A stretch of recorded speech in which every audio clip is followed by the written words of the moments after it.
Hey everyone, doing a video on the pond aquaponics setup, and this is one of the propagation beds, which is just a concrete mixing tray. Hopefully you can hear me well. Concrete mixing tray. I've got an intake pipe coming up here, so there's a pond pump that's pumping water in there.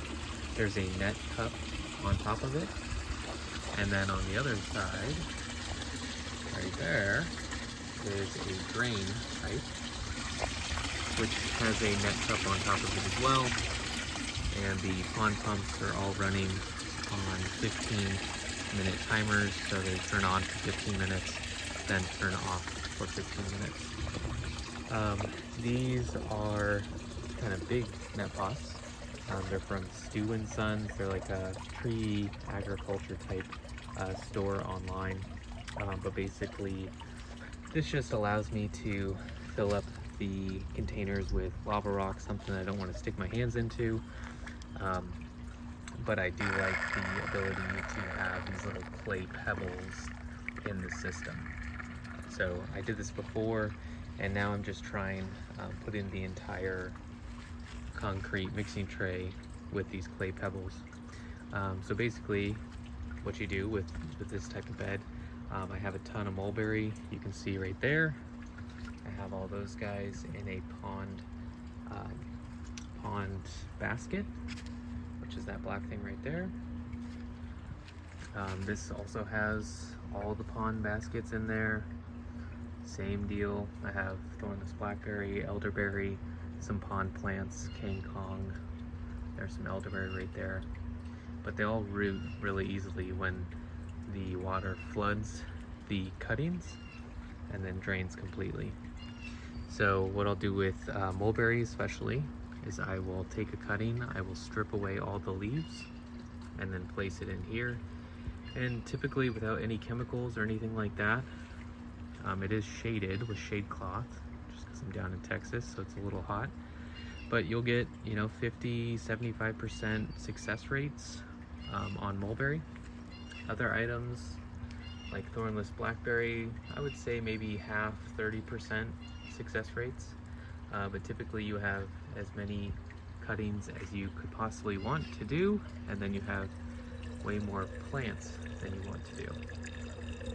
So I always have an excess of plants regardless of what I'm doing, and you would just kind of have to figure out what plants work well this way, which don't. I'm trying, where to go. Right there is a jasmine. I have no idea if it's going to work or not. Cuttings depend on the time of year, how old the cuttings are, kind of all those factors. Typically you want to wait till the shoots of a plant are somewhat hardened off, and that just means it's less flexible. So you can see on this mulberry, the very top is the greenest, and as you go down it gets more and more, gets darker, more woody. So right here it's less flexible than up top. So right here is kind of the sweet spot right now for this mulberry tree. Still allows it to root properly, but it's not going to die as quickly just from the new growth is just not as resilient. So that's kind of what you want to do.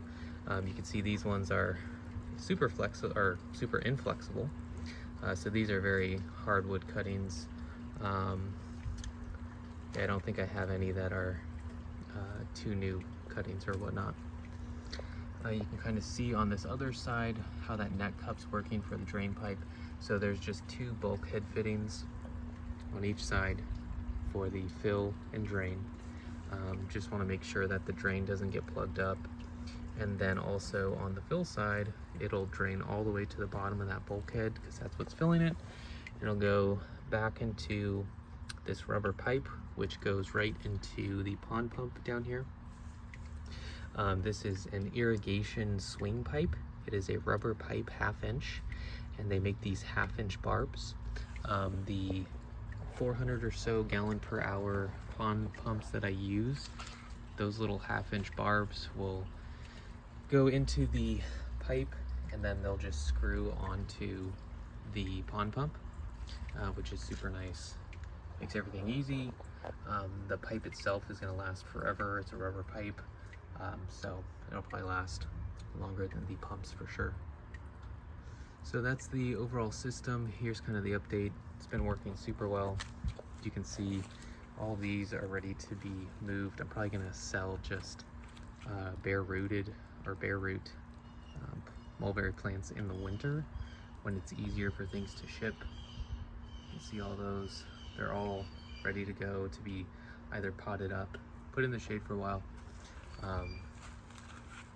or I've been putting them in straight into the garden beds, which I did not envision.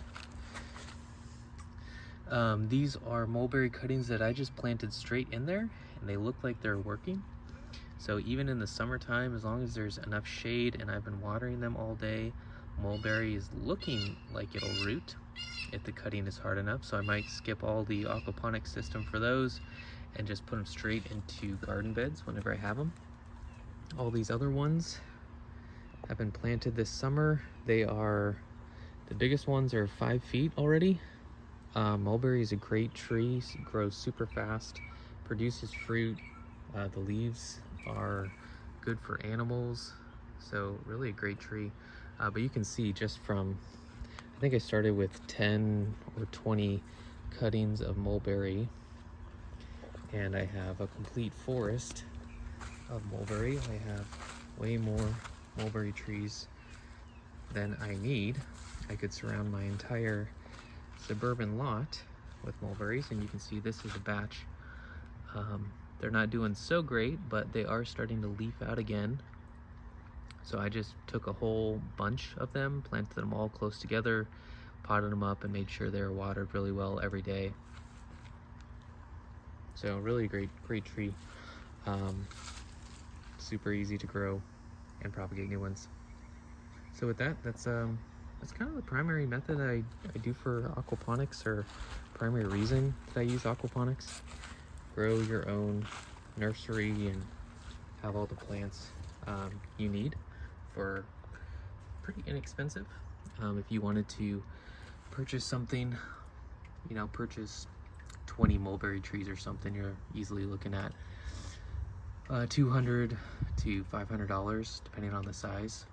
And this way you can grow an entire orchard of a tree. You could trade it, you could sell it, so it turns this pond into a productive thing. So with that, thanks for watching. Let me know if you have any questions. Comment below.